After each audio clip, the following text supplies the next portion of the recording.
Matthew was a very loved child.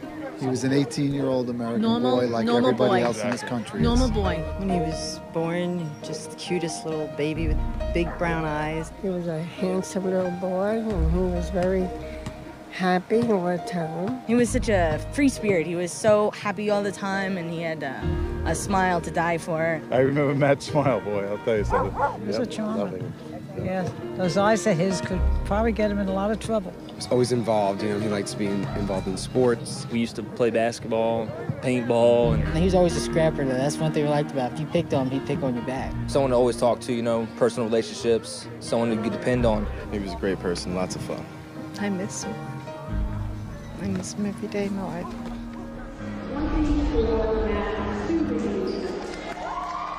We called him Matthew, we called him Matt.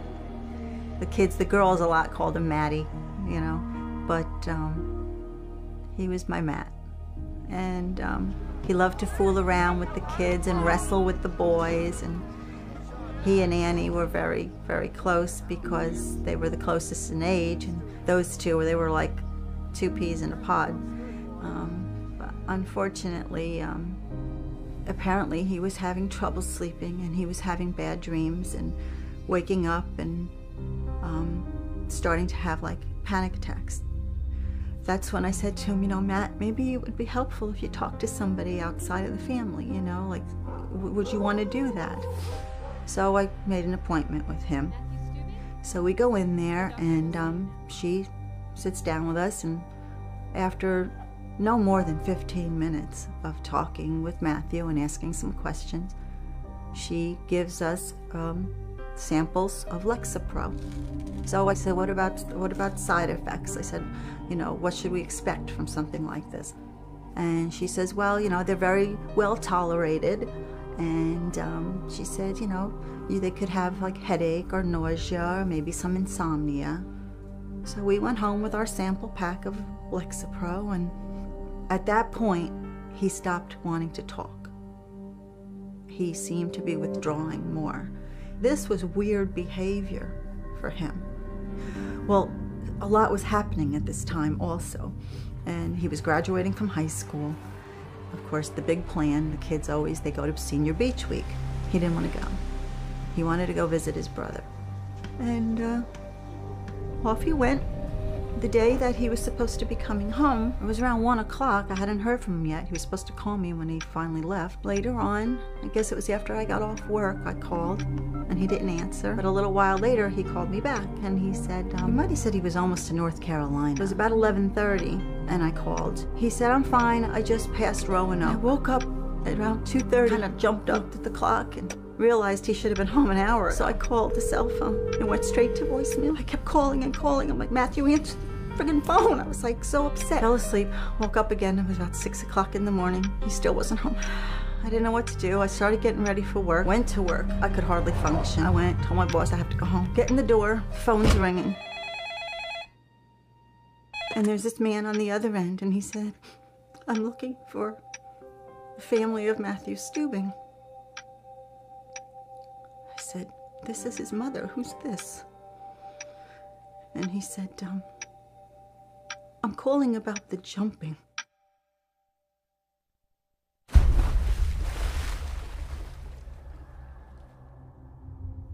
Our world blew apart.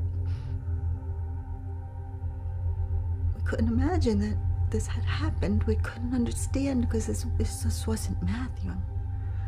None of this was Matthew. I mean, it was like, made no sense. It made no sense.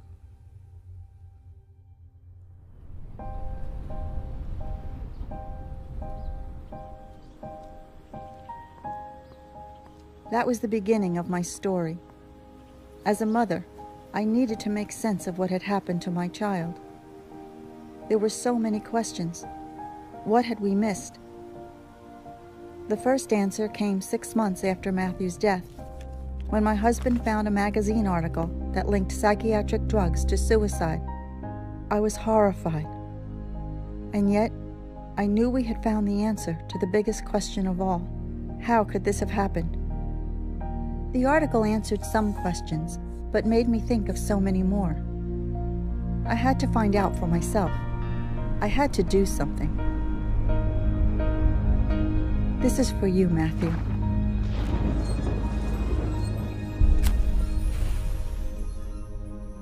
Before, all I had ever heard about psychiatric drugs from the media, at schools, in the doctor's office, was how safe and effective they were. You know, you feel sad and that means you have a chemical imbalance in the brain. Just take a pill and that will help even you out. No problem. But this certainly didn't happen in Matthew's case. Something was wrong with that story, and I needed to find out what. But were there any professionals who could tell me what's really going on? Dr. David Stein, a psychologist who has written many books and articles against the use of psychiatric drugs on children, agreed to talk with me. So I made the 3-hour drive to see him.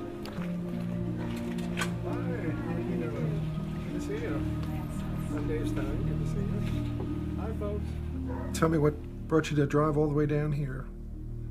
Well, we went to a doctor, a psychologist. Okay. And my son was diagnosed with depression, and we were told that it was caused by a chemical imbalance. Is there such a thing as a chemical imbalance in the brain that can cause psychological problems? No, actually, that's one of the misstatements of disinformation or misinformation that's coming out. And unfortunately, I think a psychologist believes there's a chemical imbalance, and a lot of people do. The psychologists, educators, the psychiatrists certainly accept it, and now pediatricians are accepting it. It is not caused by chemical imbalance. And what makes me angry is so many of the doctors are just buying into that. It's just not true. And there's no test or anything that could have been done to determine that. Am I right? They claim that they found this chemical imbalance or that anatomical problem or anomaly with the brain or nervous system, and yet if you were to send your child to a lab to have the chemical tests done on his blood or urine, they would look at you like you're insane because it can't be done. So what they claim is an imbalance cannot be measured by any laboratory or urine tests or PET scans or CAT scans. None of it can be replicated at the clinical level. And there are about 1,000 claims that come out every year where they think they found the cause of depression or ADD or bipolar disorder. None of it is true. Does that answer your question, Celeste? Yes. Okay. I think so. I feel that if I had known better, if I'd had the information in front of me to make a decision, he would never have been on that drug, to be honest. He never would have been on that drug. And I believe we would have worked it through.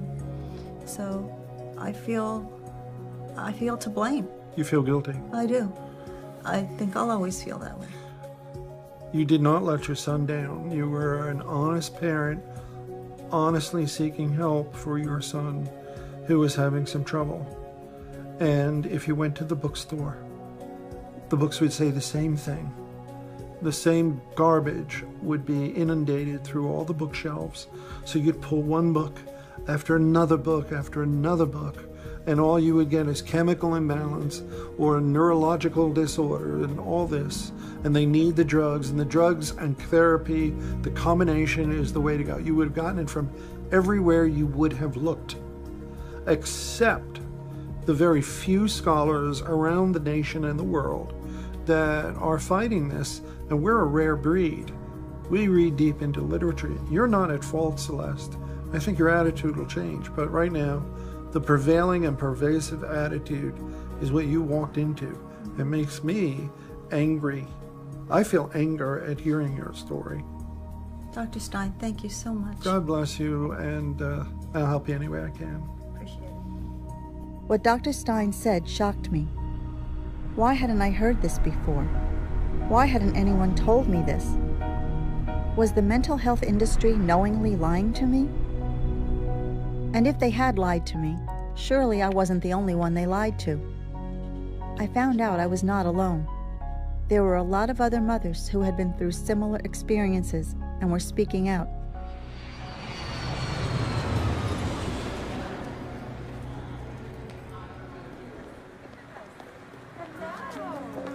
Meeting these women was an opportunity to hear about what had happened to their children and come to terms with what had happened to Matthew. Thank you all very much for being here today. I think this is really important things we have to talk about. And I've met so many wonderful people through this ordeal for all the wrong reasons. And one heartbreak after another. So I know there are so many stories just right here in this room. And I want people to know what this can do to families and to children. So thank you for being here today and helping me. Thank you. Thank you. You know, they let you think that one doesn't matter. You know, they expect that a certain percentage are going to suffer these side effects, and that's okay with them. One child's dying. But it's not okay it's not okay. No. And there's one, and there's one, and there's one, That's and then right. there's 100, and then there's 1,000, and then That's there's right. 10,000, That's and right. it's not just one. Yeah. And right. one is too many. That's right. But it just goes on and on. When I took Matthew to the doctor, he was diagnosed with a clinical depression, and they said it was because of a chemical imbalance. What happened to you when you took Candace? We took Candace because she was exhibiting anxiety at school. She had started blocking on tests, and I had a couple of teachers say, you know, Candace needs to study for these tests, when I would know that she had, because I used to study with her and she'd always make note cards and everything. But she would get to the test and she would freeze, or else her writing was so horrific that she might have had the right answer, but the teacher couldn't read it, so she'd get it wrong anyway. And I took Candace to a highly recommended child psychiatrist, and he talked to her for about 15 minutes and said, well, she has a generalized anxiety disorder. The only way that this anxiety was manifesting itself was in tests. There were no other areas of anxiety. They're not telling you that it's entirely psychologically based and subjective. They're just saying, oh, well, based on these symptoms, you have a chemical imbalance. Mm-hmm. And then with a chemical imbalance, it's like, where did they come up with that? What chemicals? Exactly. I love that. Like, where's the test? Don't we get a test? Where are the tests, you know? Yeah. You can draw somebody's blood and see if they have cancer. You can, those are real medical diagnoses. If somebody tells you that your child has ADHD, ask them to draw their blood and show you the chemical imbalance causing this. And they can't do it because they haven't proven the chemical imbalance that's causing this. It's completely arbitrary and subjective, and it is their opinion that that's what's going on with your child, who you are actually the expert on. They always hide behind, I say they, you know, the psychiatrists and the psychologists, they always hide behind, we're doing this in the best interest of your child, you know? And that's really hard to get around, you know, as a mom. You know, you're out there and you're like, I want to do what's in the best interest of my kid, you know? Playing on the guilt again. Yeah. If you loved your child, you drug them for their own well-being. And you want to do what is right for your child, so you bow to the pressure because you think that they know, because they have an educational history, they've gone to college, they're more powerful, they know. They're the professionals. You know your child better than anybody. Tune them out. You do what your heart tells you. You don't listen to them. These women were strong, knowledgeable, and determined to spread the word that what had happened to their children could happen to anyone's. Because when it comes to diagnosing kids with psychiatric disorders, no one really knows what they're doing, as a group of high school students found out when they interviewed psychiatrists at a recent psychiatric convention. with all the diagnoses out there, how do you know which one to choose? For a patient? Yeah. The diagnosis? This is a good question.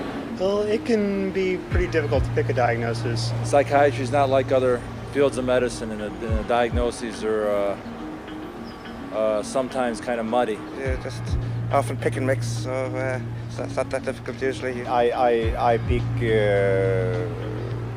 the psychosis group of diagnosis. We don't always make the perfect diagnosis, but we try to make one and revise it. It's really hard. They're oftentimes wrong half the time. Sometimes we don't need a diagnosis. Oftentimes it's not for us as important what the exact diagnosis is. Diagnosis is based on what is it for. If it's for reimbursement, or if it's to get you off the hook. You develop a list of possibilities as to what the diagnosis might be. Well, asking all the questions in your mind. You can't ask all the questions of everybody. You can't ask everybody all the questions. So you have to do the questions in your mind and ask the right questions. And then you pin down. I don't know if that's the right answer. Whatever your answer is, totally fine. Matthew's doctor never informed me about the unscientific nature of her diagnosis or the serious possible consequences of taking the psychiatric drugs to treat it. So I went to see the well-known physician and author, Dr. Doris Rapp, to find out what I should have been told. My son was put on the drug Lexapro, and we were told that the side effects were very benign. Headache, dry mouth, nausea. What serious side effects should I have been warned of? Well, drugs such as that can cause depression, it can cause dizziness, and there are many isolated reports of almost any area of the body being affected by those. These are the ones that cause the depression, the suicidal thoughts, the heart disease, the metabolic defects. And I think that obviously lung function and cardiac function need to be monitored on children if they are finding enlarged hearts and the children are having heart attacks and strokes and increased blood pressure and irregular heartbeats. And it was found that many times when you stop these drugs, the symptoms don't disappear. You think the shaking is going to go away. It may not go away. And there's nothing more devastating to a young child than to twitch and have these jerks in their body that they can't control. You should have been told to watch for any change in how your son feels or acts or behaves. Any change in his appetite. Is he dizzy? Does he have problems with his coordination? Right. Did they tell you to contact them if there was any change? No. They didn't give you a sheet with side effects? No. That you should have received a sheet that said these are the things you might look for. And if you notice any of these, but I think most people would be scared silly because it might be a whole page of side effects and you might not even know the terms, but you get out a dictionary. Or it's in print that's so small, that's right. You can't even You get a magnifying glass. And I'd say that you shouldn't have to be the doctor, but in today's day and age, with so much going on that shouldn't be happening, I'd say parents, go check on what your children are taking. Don't assume that it's normal to have a reaction if you're seeing one. Call your doctor up and complain. Get a second opinion. But you've got to cover yourself in every way that you can possibly cover yourself. I think you can't drug healthy bodies and make them unhealthy in so many ways and expect those individuals to grow up to be a functional, creative persons in the society. They simply won't be able to reach their full potential because the drugs change them. I think that what is going on is a sin. God must be standing up there saying, what are you doing down there? What are you doing? I agree. Thank you so much. You're going to make me cry. Thank you very much. We have some tea inside here and coffee.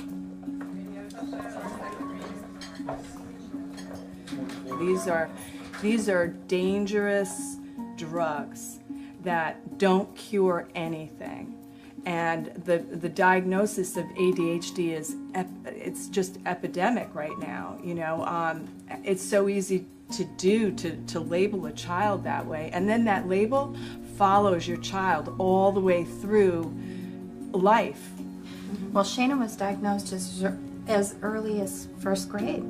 So the school psychologist sent us a letter and stated that Shana had all the characteristics of ADHD and needed to go to a doctor. So I took the letter from the school psychologist to the psychiatrist with me.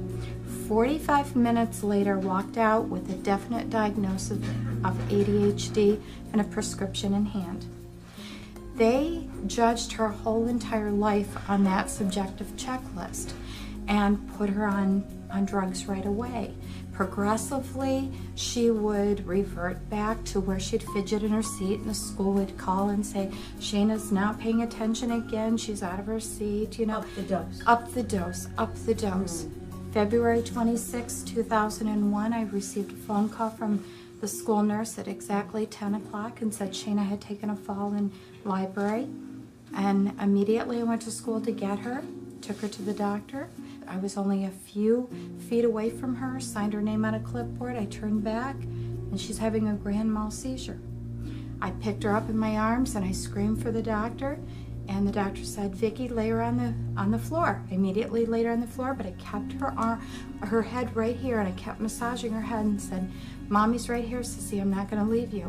And I looked into her deep brown eyes, and the last vision I seen was my daughter dying, and there was nothing that I could do to help her. And I didn't know at the time. Does she know I didn't know? Did she know that I couldn't help her? What was going through her mind while I'm watching her die?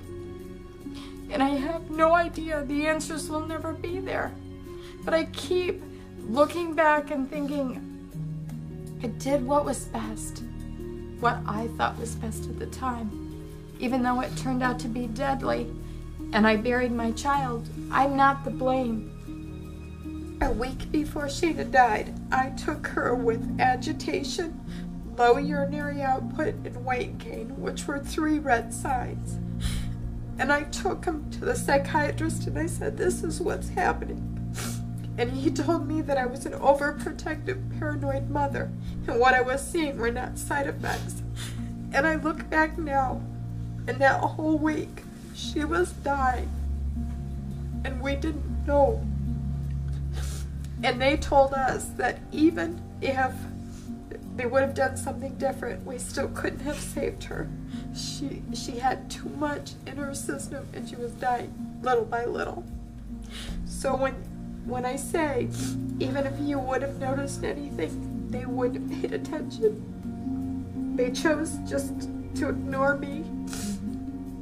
The psychiatrists, the pharmaceutical industry, they're the people that I need to blame and hold accountable for what happened. And, you know, I look at it now and I just wish I could turn back the hands of time and never put her on the medication, never believed in the professionals, did everything in my life differently, but I can't do that. All I can do is go forth now and talk to people, express the concern, reach my hand out and touch every life and hope it makes a difference. I had no idea that psychiatric drugs could create so many horrible side effects in so many people. An estimated 42,000 deaths every year, whether by homicide, suicide, or overdose, are linked to psychiatric drugs. There was one thing I just didn't understand, though. How could a drug, especially one that was supposed to help, cause a person to take the extreme step of deciding to kill himself or others? Matthew would never have taken his own life. It must have been the drug. But how? I asked this of Pamela Seefeld, a pharmacist and an expert on the adverse effects of psychiatric drugs on the human body. It's very nice to meet you. Yes. Thank you for taking the time to speak with me. My son was only on the one, but he started off at one dose and did not do well. And it was after that that his demeanor really started to change. He became very anxious, very withdrawn, more withdrawn than he had been, because at least before that he was still talking to us. And within 9 weeks of starting the medication, Matthew was gone. The symptoms that you're describing, the description of these symptoms, it's very classic of drug-induced psychosis, because he couldn't metabolize it. You have to understand, it wasn't his depression that got him. It was the medicine at a toxic level in his brain that made him psychotic. And that's what it comes down to. I'm telling you, the drug metabolism issues are killing a lot of people. If they're only offering you medicines, and the medicines have this possibility of causing psychosis, that's what's really happening. The person's drug level gets toxic in the brain. These medicines like Lexapro, Paxil, Zoloft, they have to work in the brain. That's what they do. They pass through the brain, and that they work on those receptors in the brain. If you think about it, if you have a normal dose of a drug and people don't do really well with it, if the increase in the concentration is 5 times, think about what that does to the person. 5 times the normal amount of drug in the brain. People always become psychotic on it, and they call it drug-induced psychosis. Well, I feel very strongly that's what happened to my son. I'm sure of it. When your son was given those medicines, you know, he can't metabolize those.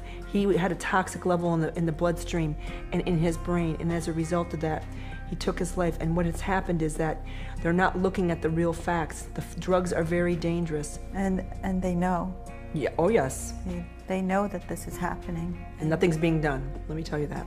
No. Nothing's being done. And so, if I can bring you a science reason, it's not obscure like drugs are bad, medicines are bad. It's not that. I'm telling you, there's science behind what we're discussing here. And I'm just really glad I could be the pharmacist to tell you what's really happening. I want to share this with a lot of people. Well, and I appreciate it so much. Thank you. Thank you.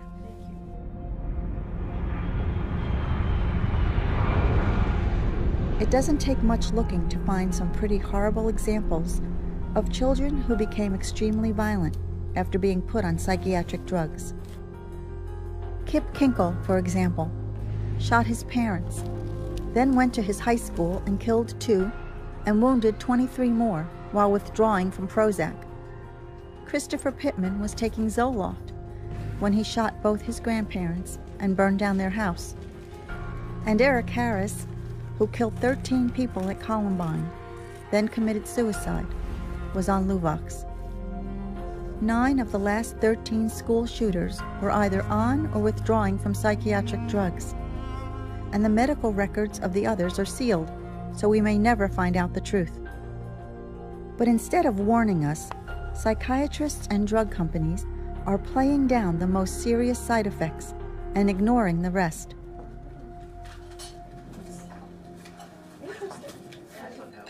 Matthew loved his family, loved us so much.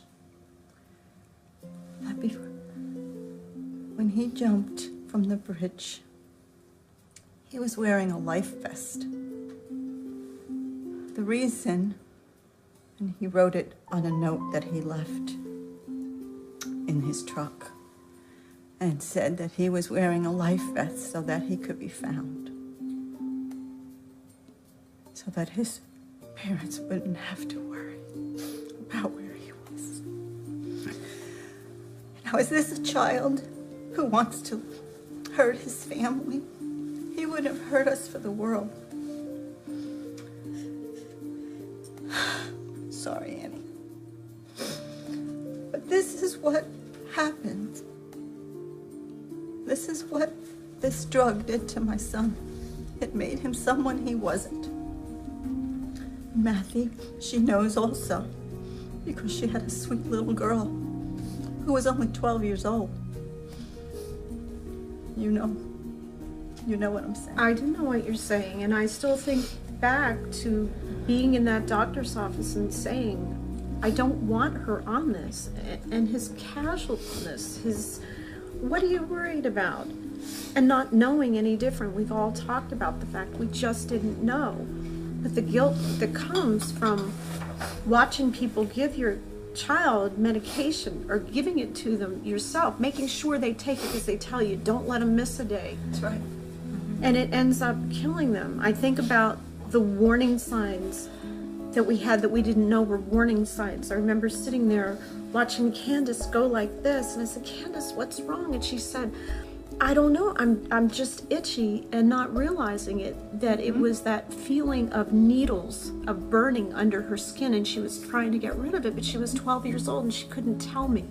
And I'm thinking, oh, it's shaking. Yeah. Showing me how his hands were shaking. And I, same telling thing. me that his heart was beating fast. Candace was shaking, and I remember thinking I really should take her to a neurologist because, you know, her hand is shaking. Sometimes it would be hard to hold something.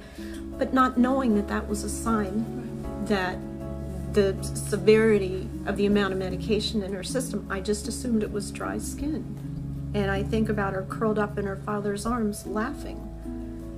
And that's my last time I saw my child alive. Who would ever assume that this happy child that is embraced in her father's love with her sister right there would walk up to her room and hang herself from the valance of her bed. And nobody knew it. They were there. Nobody knew it because we had no signs. I think about days when I thought I was going to die myself because my pain was so intense that nobody could live through the breaking heart that I was suffering. I remember being in a fetal position on my laundry room floor, thinking I was dying, and calling my therapist saying, I don't think I can live. I can't catch my breath. I can't live. And what did keep me living was the fact that I had a surviving child who needed me. And I needed to be there for her because I don't know if I could have done it. And I remember Candace had drawn a little heart on her hand. And in the heart, she had written 911. And then she had covered it with a bumblebee sticker. She didn't know she was going to die. She thought she was going to be saved. She didn't know she was doing this. 12 years old. Oh my.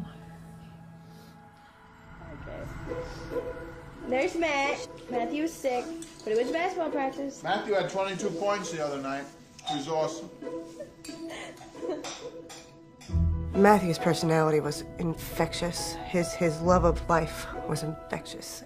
Everybody wanted a part of it. He was just a breath of fresh air, like sunshine, and people loved being around him. He was outgoing and always smiling and funny and, you know, playful. Matthew was a friend to everybody. You know, he'd play with anybody, young or old or this or that. My first memory of Matt was in the 3rd grade. We had the same teacher. We really became friends in 3rd grade when we had a class together. The first time I had ever met him actually was at a high school football game. And we hit it off instantly. I remember one of the first things I remember about Matt and the Steubings. I remember coming home and telling my dad that they're all a bunch of angels. He was so much fun. He taught me how to skip school. He was always supportive, like, if there was anything wrong, he knew how to pick you up. We were on a basketball team together. We played basketball together all the time growing up. We spent hours next to each other, ribbing each other, and by the end I was just proud as I could be to finally, you know, at least in one of the games I beat him. I mean, it was very easy to stand on the side and just, you know, just grin ear to ear because the kid was absolutely cool. And in my life, he is still cool. The more I learned just how much our kids are being drugged, the more outraged I became. But I was truly horrified at the extent of psychiatric drugging that is forced on children who don't even have a parent to protect them. No one knows this better than foster child counselor Sonia Mohammed, who works with the County of Los Angeles, dealing every day with children diagnosed and forced to take psychiatric drugs. My personal experience has been that these drugs are very, very dangerous. We don't see any evidence of them doing or accomplishing the things that the parents are being told that they're supposed to accomplish. And unfortunately, there are many stories like yours, which is so unfortunate. My heart is with you and your family that you had to experience this, because no one is really listening to any type of alternative conversation regarding this. It seems that foster children are much more likely to be medicated than, say, other children. Why is that? Several reasons. The main reason being is we don't have time to deal with you. That's my take on it. So what we'll do is shut you up and we'll shut you down. That's basically it. Most of the kids that are placed by the Department of Children and Family Services, they're there because they were removed from their homes because of abuse, whether it be emotional abuse, physical abuse, sexual abuse, a combination thereof. It doesn't seem to occur to the system that this kid is scared. This kid, if they are a victim already of abuse or of some form, that they already are traumatized. And so many of the kids are immediately, in some cases, referred to the local psychologist and diagnosed with something. And then as a consequence, then the drugs are recommended. What I have mentioned to some people before is that I have been in homes where I saw the kids' files piled up in a worker's arms, the files taken to the local psychiatrist. The psychiatrist write a diagnosis, write prescriptions, and they've never even seen the child. Based on what they've read in a file? Based on absolutely nothing, because there was nothing but the manager's or whomever case worker's word that this kid is acting out. So we don't even really sometimes have anything in writing other than they're not cooperating with the program, they're crying too much at night, they refuse to go to school in the morning, and that sort of thing. Just verbal information, not even any notes that the psychiatrist can actually follow. What type of diagnosis are they giving? Are they calling them ADHD? Well, always ADHD. Everybody is ADHD. That's the beginning one. And then bipolar, and then manic depressive. For foster kids, it's disastrous because many of them, they're bouncing from home to home, school to school, and they're not learning. And so, of course, they're learning disordered, and all of them are emotionally disturbed, and all of them are ADHD. And I would probably say in Los Angeles County alone, we have probably about 50,000 kids in the system. And I would be willing to say... In the foster care system? Yes, in Los Angeles County alone. We're not talking Orange County, any of the counties up north. What percentage of those do you think are on drugs? I would be willing to say from experience well over, somewhere between 50% and 75%. It's astounding. Thank you so much for everything.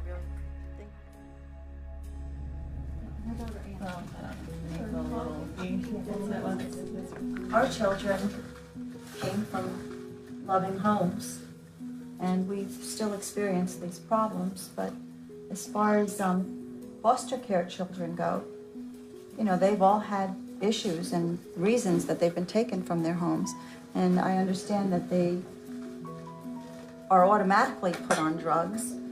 Certainly they have to go through psychiatric evaluations. So, I know you have experience with that. Right, yeah. Actually, I remember seeing a study that children in foster care are 3 times more likely to be on a psychiatric medication than other children who were on Medicaid. The foster parents don't know. They don't know. When you go into the foster classes, they're told that medication is the answer. When your child is having these issues, get them in. Get them in. Those were the exact words. Get them in fast so that you can get their medication adjusted. And then the issues continue. Or the child just kind of goes numb. Or the children die. Like or the children die. In Florida. When I got my little boy, he was on 8 50-milligram pills a day of Seroquel, the antipsychotic, which for a child under 50 pounds is really incredible. That was on top of his ADHD medication.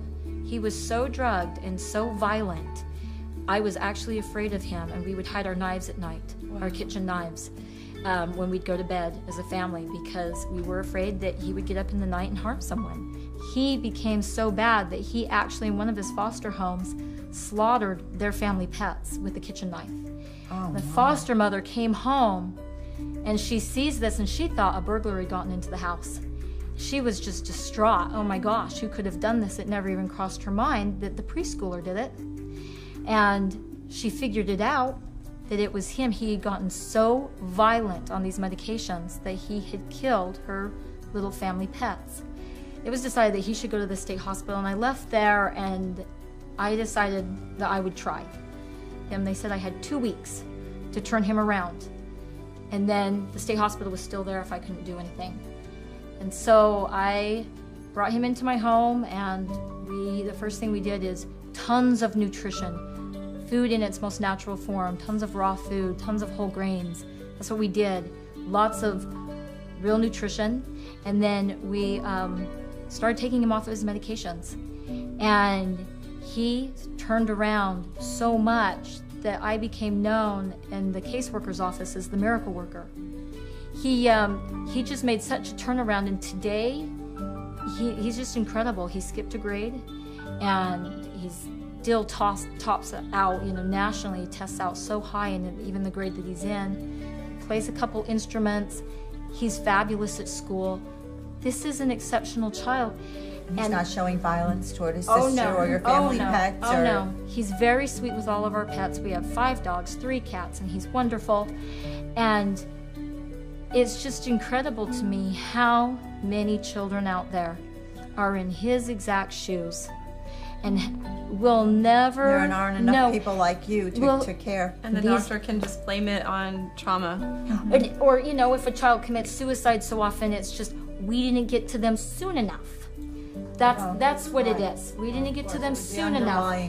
Because that takes the blame off of them completely. Or like my son's psychiatrist said when her patient shot himself, where'd he get a gun? No, looking introspectively, where'd he get the will? So it's just somebody else's fault. It's never the medications that I prescribed. Or like it was an everyday occurrence, and I was just sitting there flabbergasted and thinking to myself when she said, when she was finally, it said that he was okay to come off all his medications, and with his Seroquel, she said, wow, I am just so glad to see that he can still imagine and play, because so many children who are on this medication for any length of time lose that ability to play anymore. And I was just shocked and thought, how do you sleep at night?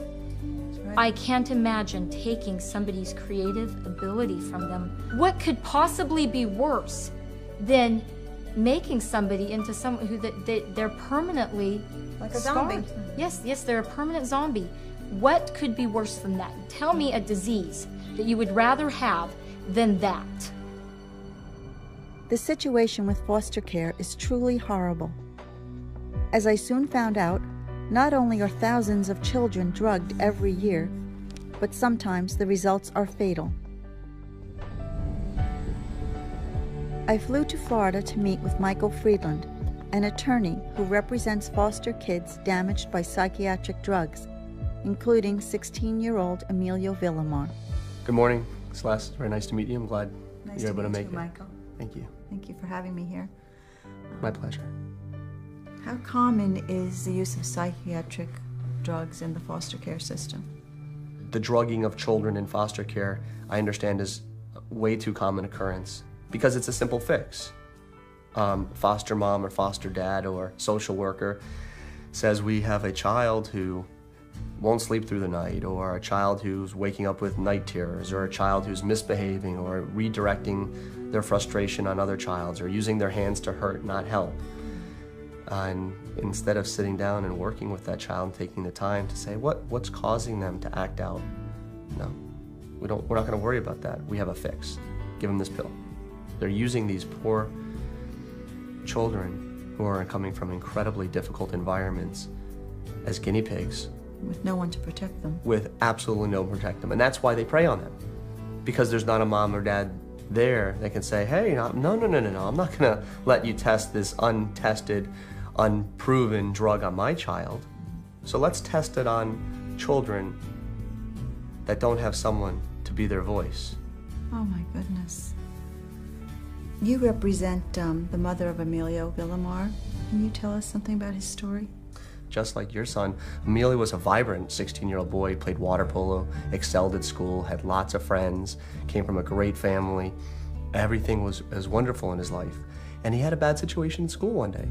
And Mom got worried because he wasn't acting like himself. And Mom, being a very concerned mom, took him to see a doctor. And the doctor, without really any kind of diligence or any kind of thought, put him on a varying combination of different incredibly powerful antipsychotic drugs over the next 12 months, leading to a cardiac event that led to his death. My goodness.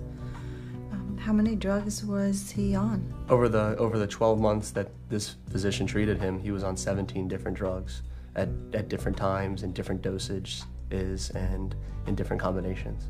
Oh my goodness. And those drugs killed him. Right. I believe that. I believe that's what happened to Matthew. Not knowing all the facts of Matthew's story, there's no question in my mind that the drugs played a role. I mean, these drugs are dangerous. They're dangerous for adults, let alone children. And they're being prescribed recklessly, they're being administered recklessly, they're being promoted even more recklessly. Michael, thank you so much for what you're doing and for letting me come in here and speak with you today. It's my pleasure. Again, sorry for what you had to go through. I can only hope that what you're doing saves other families from having to go through that same tragedy. I hope so. Oh, Matthew's got you now. Hello. Say hi.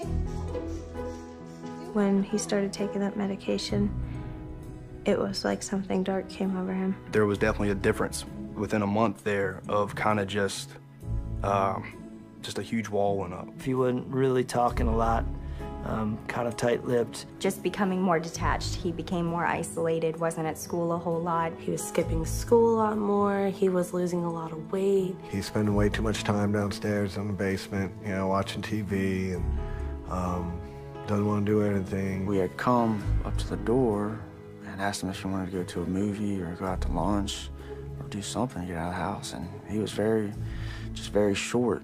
I didn't want to do anything. He told me to get out of his room and close his door. And he'd never said that to me before. But it's like he wasn't comfortable in his own skin. It was like he had 50 cups of coffee and he was starting to get spooked about who's here and am I safe and all of these things that were almost like playing mind games on him, if you will. He just didn't feel like he was in his right mind anymore. He didn't understand what was happening. He thought this medication was supposed to be helping him. And I remember recognizing the look on his face as, it's hard to describe, that nothing is okay. You know, there's no future, just complete despair and sadness in his eyes. In the last few weeks, I've had to face the fact that all this drugging of children isn't happening by accident. The drug advertising is everywhere, and it's obvious. But the real surprise was to see how heavily psychiatric treatment is being pushed in our schools, right under parents' noses. This wasn't the case for Matthew, obviously, but I do know that they are starting to screen children in school for mental problems or things that they perceive to be mental problems anyway. Sheila, you have experience with that, don't you? My son was 7, and he was in school, and I was getting a lot of phone calls from the school about his behavior. So they did this checklist on him, and I didn't know anything about this checklist, but I took it home and I had to fill it out, and it was all on his behaviors. Does your son get sad? Does your son, just simple little questions that any child would do. Any child would do. So based on that checklist that I filled out on my son, and they filled out, they diagnosed him off of a checklist that he had ADHD. And I was devastated. I was like, oh my God, what does this mean? My son's mentally ill, you know? He's only 7, you know? And You had no experience with that beforehand, right? No, my son was, you know, very talkative. He started talking at 10 months, and he was all personality. And I could remember sending him off for the first day of school. I have the pictures. He was so excited to go to school. But then all of a sudden, when they got him on this behavioral chart, he hated going to school. And he came home and he was upset, and he just didn't like school. He hated it. And at 7 years old to hate school, that's a crime, actually. And then they said, you know, you really need to try him on ADHD medication. And I was like, I don't want to do that. You know, I'm not doing it. You know, the bottom line is I had no idea how subjective that checklist was. If I had known, if somebody had said, this is just our opinion, you know, it's not really a medical diagnosis, I never would have filled it out on my own son at 7. Do the parents know that this is being done in the school? Do they have to give permission for their child to be screened? Or are they automatically being screened? The way they do it where I live is really pretty backhanded. What they do is they come in and talk to kids in high school. So, are you feeling kind of anxious? Right. Have you broken up with a boyfriend and it's made you sad? Why don't you take this screening and we'll see what the underlying problem. They're teenagers. So the kids have to bring a form home. It does have to be signed by the parent. But the parents say, okay, honey, if it would make you feel better, go ahead and have it done. I had a friend whose daughter went through this. The screening gave her a diagnosis. Now this is from a computer check-the-box screening. Gave her a diagnosis of depression. So then she took home a paper, look, Mom and Dad, I'm depressed. And they said, no, you're not depressed. So then they took her to another doctor who then thoroughly evaluated her and said, oh, she's not depressed, she has ADHD. And they put her on medication for ADHD. And the mom said to me, but I'm so glad she had the screening because now we know she's not depressed. Oh. They didn't treat it the same way. They did treat it the same way. They did. What they do in my son's school is they do pretzel breaks. They come in, the school psychologist comes into the classroom and we're going to talk about how you feel. And it could be in science. It could be in math. It could be in any class, so you have a captive audience. Your child is just there and has no ability to say, I want to opt out of this, you know. And then they give out pretzels to the class, and there's like, how are you doing? How's things going at home? Have you ever felt like killing yourself? Have you ever? And all of a sudden, they're in the classrooms in math and science, and that's what I have found in my school. And you know, the bottom line is, it's like they're taking a big net and they're just gathering up the children with these questionnaires. And then when they get the kids in there, they drug them. And that's not the kind of society we want to build. I couldn't believe this was happening, and in our own schools.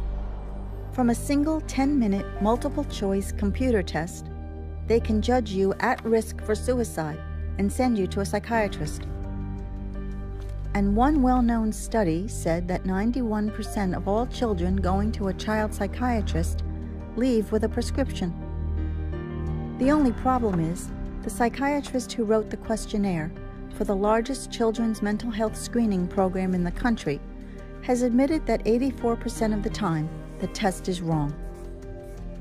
But by then, the damage is done, as I learned from educator Kathy Brown. Hi, Kathy. Hi, Celeste. Thank you so much for having me here today. Oh, you're very welcome. Appreciate it. I don't understand how, you know, these young children, especially that are being put on for ADHD and bipolar and whatever else they're being, you know, labeled with. How do these children learn? How can they function in school?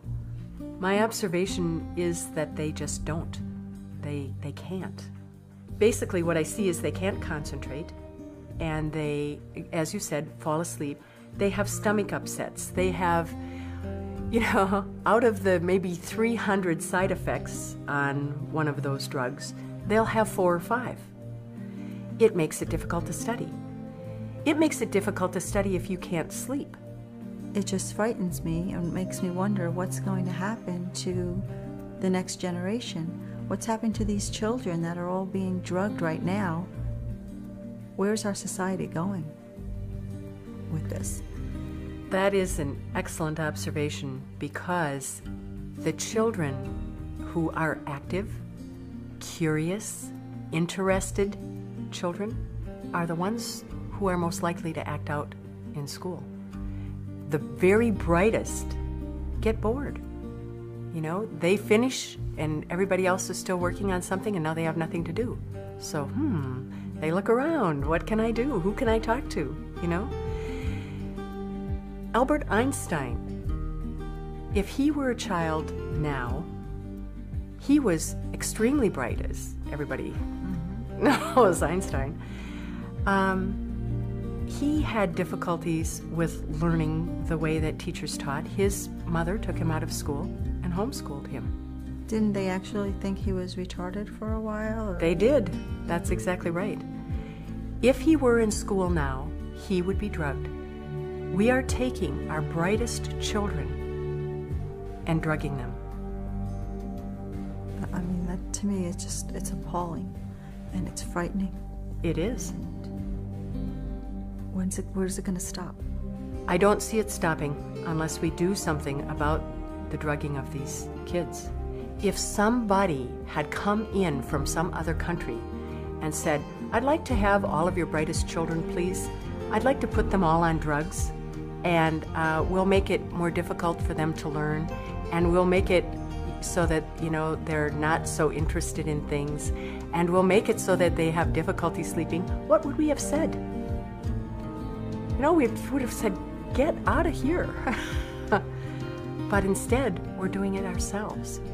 And it's very, very sad. Well, it's frightening to think what we have to look forward to right now.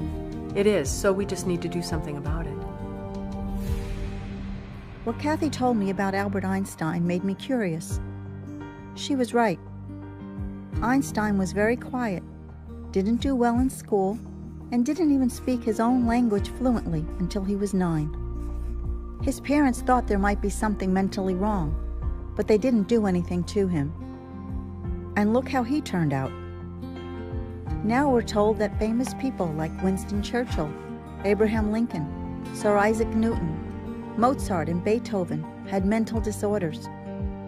What if they had been drugged like Matthew? 8 million young people are currently on some type of ADHD medication, which experts say is chemically very similar to cocaine, comes with some pretty scary side effects, and is very addictive. Makes you wonder how many geniuses are being destroyed every day.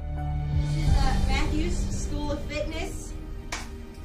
He's gonna pump me up. Run in place. Ready? Throw some jabs in there. Yo!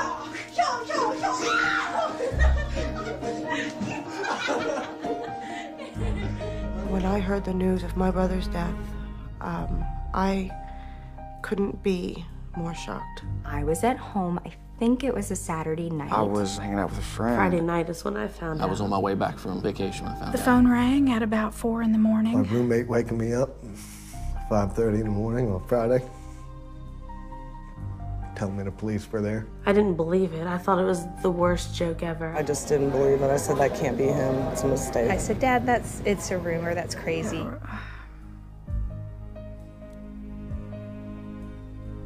It made me speechless. It was one of the worst days of my life. I never imagined Matt would commit suicide. He did not want to end his life. He loved life. He had a good life. We all knew Matthew wasn't capable of this. A boy doesn't smile like that for 17 and a half years. And then 6 months later go and do this without any help. In just these past few months, I have found that we are in the middle of an epidemic of the psychiatric drugging of our children. Across the world, there are 20 million children on some type of psychiatric drug. 20 million. And as shocking as it might seem, psychiatrists at a recent conference even admitted that they are diagnosing children at younger and younger ages. From your personal experience, what's the earliest age that you could diagnose a child with a mental disorder? It depends. Some disorders start in early childhood, some in adolescence, some in adulthood. It's a very, very complicated question. Earliest isn't really a criterion. End of junior school, going towards high school. 13, 14. Probably 6 and over. 6 and 7. The age of 6. 5 or 6. Age 5. 5 years? 3, 4, 5, 6 years of age. Probably 4 or 5. 4 or 5. 4 or 5. When you look at a kid who's 4 years old and trying to diagnose him with ADD, how can you tell it's not just because they're 4 years old? 4 years, 3 years. Very early. 2, 3, 4. 2 or 3 years. The age of 2 or 3. 2, 3. Toddler. Before 18 months. They can actually see signs at as early as the age of 1. It's a few months probably. Babies. The newborn. Newborns. In the uterus. Pre-birth, that's what we wish. Psychological problems start even when you are in the mother's womb. It's disgusting that anyone would even think of giving a mind-altering drug to a young child with a developing brain. But what about the children drugged before they are even born?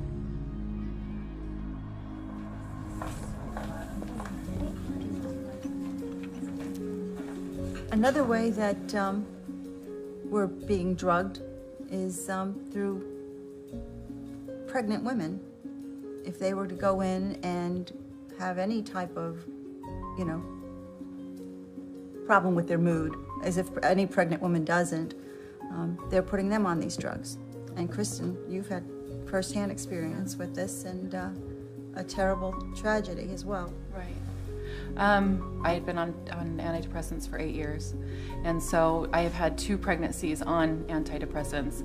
And so when we wanted to get pregnant with Indy, I asked my new physician if that is something that he recommends, is that I get back onto Zoloft, because I was on Effexor. In fact, I was on 300 milligrams of the XR every day, and he recommended that I stay on it, that there was no testing to show that there was any problems, that it doesn't get to the baby, that I would be fine.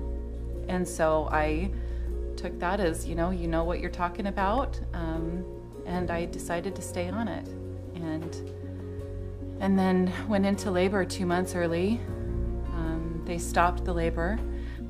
The doctor came over and said, and was shocked that my OB hadn't said that Effexor was dangerous during pregnancy. And but he had immediately called down to the NICU and said that we have an Effexor baby and to be ready. And they were there. That must have terrified you. It did terrify me because I didn't know what we were up against at this point, but it was too late. It was too late. It was happening. And so when she was born, she wasn't breathing, and she wasn't she wasn't responding to anything.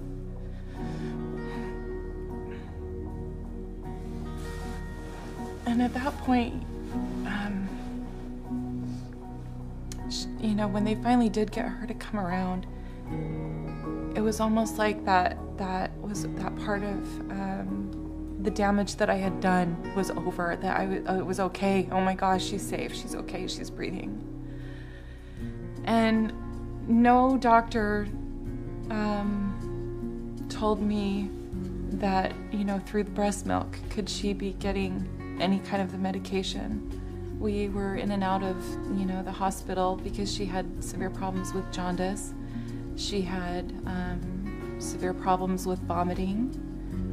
She was lethargic, and she would eat maybe 5 to 10 minutes and then fall completely asleep, to the point where we would have to jottle her over and over and over again just to get her to be coherent enough to eat again or want to eat. She wasn't gaining weight. We came up, the pediatrician wanted to put her on medication, and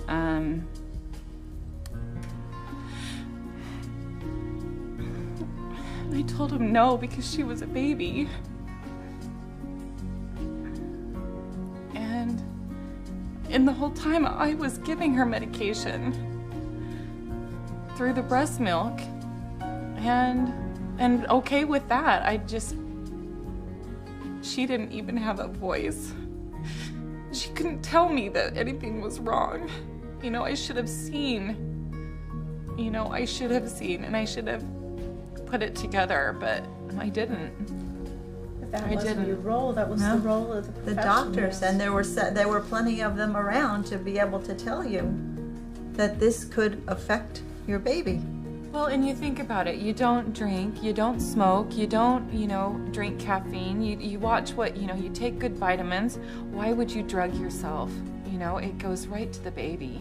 And that just didn't... It's called a medicine. It's a medicine. They call it a medicine, so it seems like a good thing. You're supposed to, it's going to do nothing but good for you. And that's not what it does. It's as bad as all those other things or worse. Well, that's what I've said to my, to some people is, what's the difference between going to the guy on the corner selling heroin and going to my doctor? Because it's going to do the same thing. I did the same thing. I breastfed for 4 months on Zoloft. And the whole time they told me it was safe, and the only problem was watch out for sedation. But they never said, because sedation could kill your baby. Your baby might not ever wake up. No child should be lost that way, and especially with breast milk, mixing all these drugs in it is just a recipe for death. It really is. If you think about it, you wouldn't go to the store and buy a bottle or a can of formula that says, with Zoloft, feed this to your baby. You wouldn't. Nope. Yeah, so I think of, and what I think of is all those babies that have been, claimed SIDS. How many of those mothers have been on medications and just don't know any better? I know they're out there. Of course they are. Of course they are. And there'll be more. There'll be a lot more, unless they are informed. It's hard to think of a story sadder than Christian's. And what's even more outrageous is that pregnant women are increasingly being targeted by screening campaigns that can get them onto psychiatric drugs. 1 in 6 pregnant women today is diagnosed with a depressive disorder, and most are put on antidepressants, which means over 500,000 babies every year, born and unborn, are exposed to chemical toxins. And now, psychiatric researchers are trying ultrasound to supposedly diagnose bipolar disorder in babies still in their mother's womb. The problem with drugging pregnant mothers with antidepressants like Paxil is it dramatically increases the risk of preterm delivery and doubles the chance of birth defects, such as heart malformations. If I hadn't seen for myself what was going on, I would never have believed it. Psychiatric drugs are obviously not the answer, and yet they are practically everywhere. But if drugs aren't the solution, what is? After all, Matthew was having trouble. His problems were very real. What should I have done for him? For this, I flew to Minnesota to ask Dr. Gary Coles, a medical doctor and an authority on the dangers of psychiatric drugs. Dr. Coles, if I had brought my son Matthew to you, what would you have done? Well, he surely would never have been on a drug. I would have spent an hour and a half with him at first to try to find out what the root causes were. Make sure he didn't have some physical problem for sure, hypothyroidism, for instance. So you would have done some basic blood work and yes. Physical exam. Sure, because there's so many things as far as nutrition are concerned, and that can lead to sadness or social situations. What kind of stress was he under, etc. What kind of diet he was under. If we're well nourished and being jolted by a girlfriend or something might not affect us, but if we're malnourished, that might make us angry or depressed or aggressive. Yeah. So I would have taken an extended history. That would have been the most important thing. And then probably if he hadn't had any laboratory tests, I would do some sort of laboratory testing, make sure he wasn't anemic, make sure he didn't have electrolyte abnormalities, make sure that he didn't have any urinary or kidney problems, etc. Make sure he didn't have a brain tumor. All those sorts of things. So many things that could and should have been done before he was put on a drug. In my practice in the last 10 years, I never had to put a person on a drug. Right.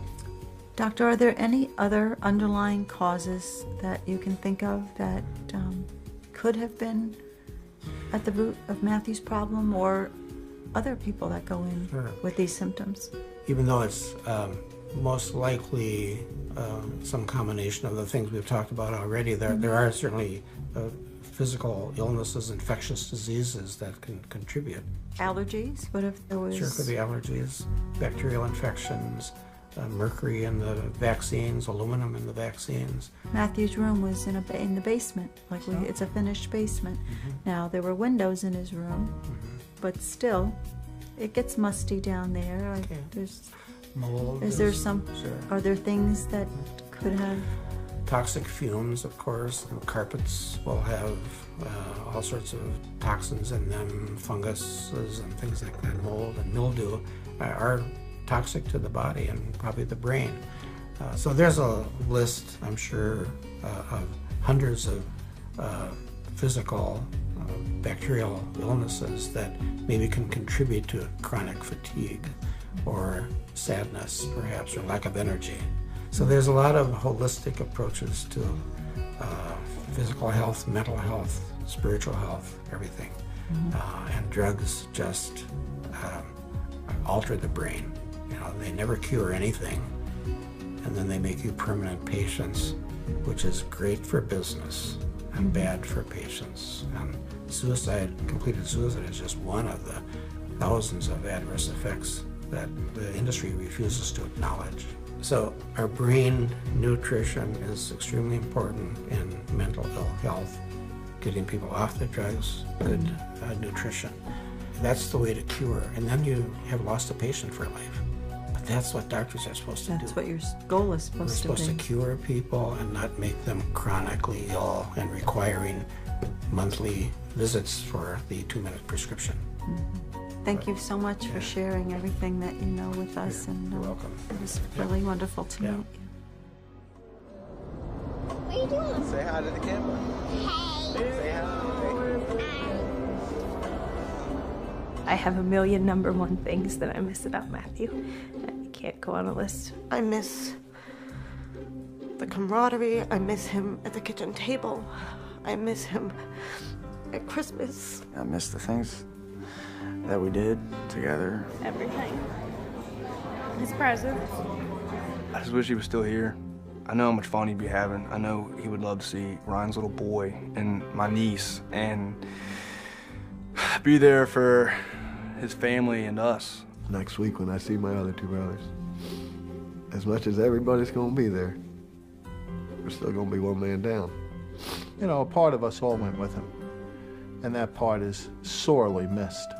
It is achingly missed. I don't like that all the people closest to me have got a huge hole and a huge ache that doesn't go away. They're amazing. Love for each other. Just tore all apart. For some drug companies, bottom line. My friends get to visit their brothers at college, and they have their little brothers on speed dial. And I have to visit mine in a cemetery. Because someone made a decision that this information wasn't going to make them money.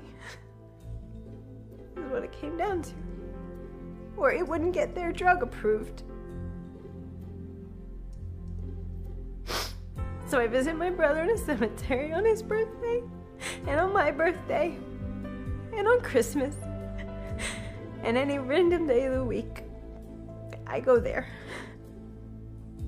But I won't see him get married, and I won't see him have kids.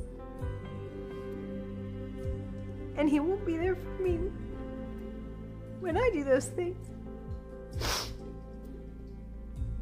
Because he's not here.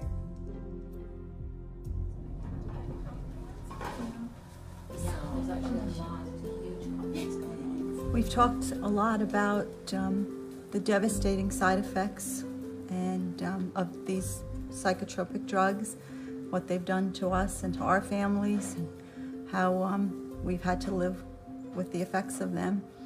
But there are other alternatives to taking those drugs, and just wanted to talk a little bit about what they are and what experience you might have with them. Sheila, you didn't put your son on drugs. You elected not to do that. What did you do to help him to get through his situation? I did tutoring, and basically I took my son there twice a week, and they worked on educational issues such as sequencing.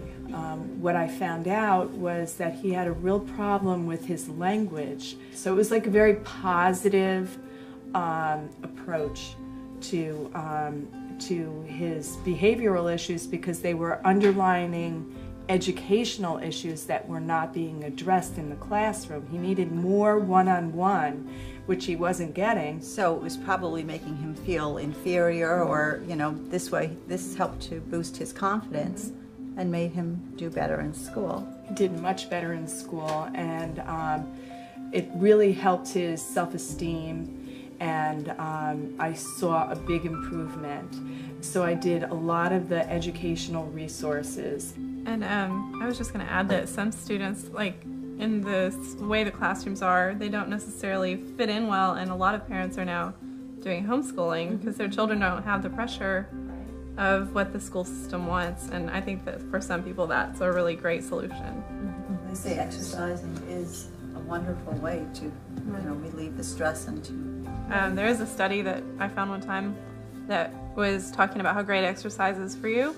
And when I looked into the study, I found out that they had a group with medication and a group with exercise and medication, and then just an exercise group. The exercise groups did the best, but it's promoted as though they're equal. Right. And it's very deceptive because they're not equal. The exercise worked in the study and the medication did not. It made them worse. Why not take the kid out onto the playground and let them play for 5 minutes? This may be a child who is just wired to need a little bit more physical activity, like your daughter. Let him with a ball or climb on the monkey bars. Let him go do that for 5 minutes and then return to the learning activity. It doesn't have to be a fight to make our children learn, for our children to function in everyday society. If that's what that child needs, and let's find a way to give it to them. Let everybody be right, so that we can all function here. So there's so much we can do. It's nutrition, it's exercise, it's stuff that our grandparents would have used. Too, because that's what I did with my son. Start putting a lot of vitamins, all the B vitamins, and nothing else, no medication, nothing. And he heals so fast, unbelievable.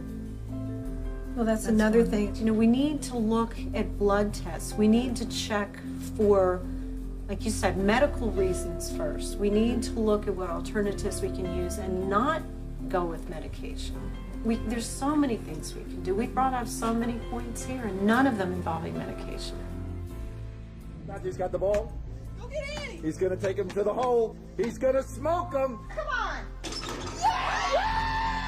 And the crowd goes wild! And Little Stu buries his brother, 22-20! He was my little brother. I remember the day that he became not so much cooler, but just my equal.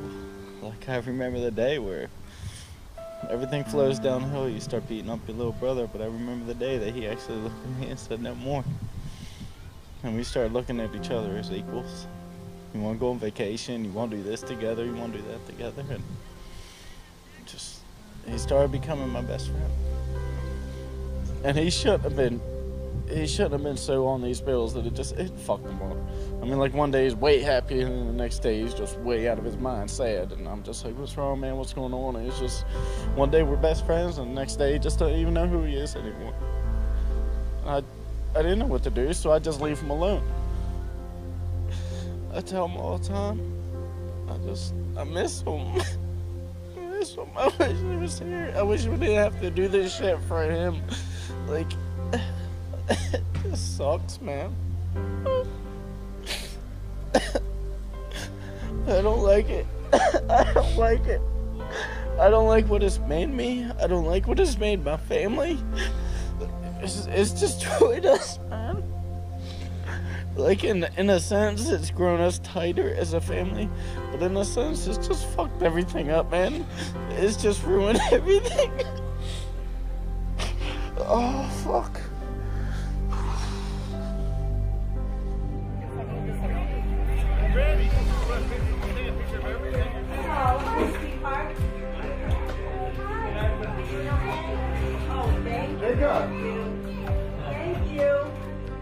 Every April 25th, we get together to celebrate Matthew's birthday. We make a cake, share fond memories, and remind ourselves of how lucky we are to have known him. We love him, we miss him, and we are so grateful for all of you who have supported us through this. You could say it's our way of healing, but the pain never really goes away. Of course, we aren't the only ones. There are all the brave women I had met who continue to speak out in spite of the emotional hurt it must bring them. They were all so moving. Sheila, who fought her entire school district for the right to leave her child unmedicated. Irma, who got her son out of a psychiatric hospital where he was involuntarily incarcerated after a mix-up of medications gave him hallucinations. Matthew, whose daughter killed herself while on psychiatric drugs given to her only because she was nervous before tests. Vicky, whose poor, sweet little girl died in her arms. Amy, whose violent drug reaction toward her own baby should frighten any new mom. Christian, who was assured she could take psychiatric drugs while pregnant, and whose baby, Indiana, paid the ultimate price.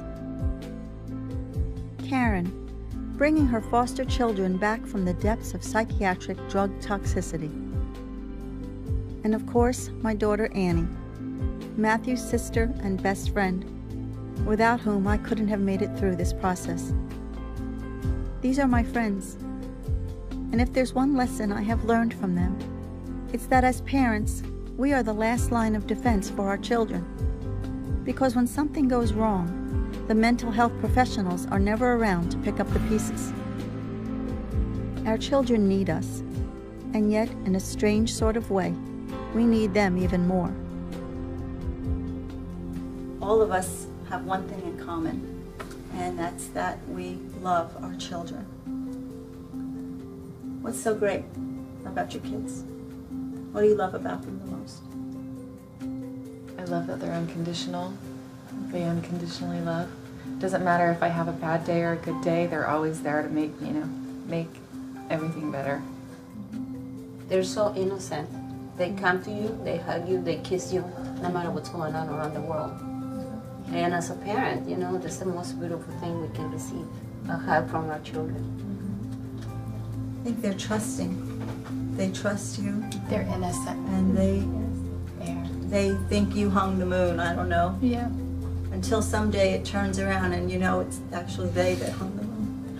My niece and my nephews are the most fun, and it's like they make you feel alive more than you feel on your own, more than you feel when you're with a bunch of adults. They bring out the kid in you all over again, and you can laugh with kids and have fun with kids. I like how they're never worried about anything. They're just always laughing and playing. And I hope they get a little bit older, because I don't know how many times I've said to Caroline, honey, just breathe. My kids are my reason for living. And I thank God every day for Caroline, because she was the driving force to help me move forward, and for teaching me to be strong. Because if I needed Caroline to be strong, I had to be that example of strength for her. It's the way with my sons too. They gave me the strength to be a better person, be a better parent, and to, just the smiles. I mean, I think our children come and they have lessons to teach us, and I'm such a different person now than I was before. They teach us a lot of good values in life. I kept thinking back to my children and what the other mothers had said about theirs. Their smiles, their imagination and creativity, and their boundless energy. My name is Tyler Milford, and I am 11. My age is 7 years old. Actually, just make that 7.5. I'm 8 years old, and I want to be a chef at a 5-star restaurant. I'm going to be an orthopedic surgeon. When I grow up, I want to be a geologist. I would like to become a professional basketball player. Professional clothes designer. I want to be a musician, a actress, director, a teacher, dancer, and a singer. I'd go for speed skating if I wanted to. I'm really good. I just want to keep practicing and practicing until I know I'm perfect at it and then do something big. Yes, I plan to get an Oscar. I was hoping that it would be like the funnest thing that I would do in my life. Losing a child is the worst thing that could ever happen to a parent.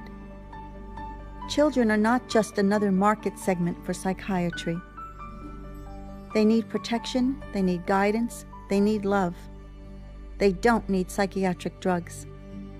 And I'm going to tell that to as many people as I can.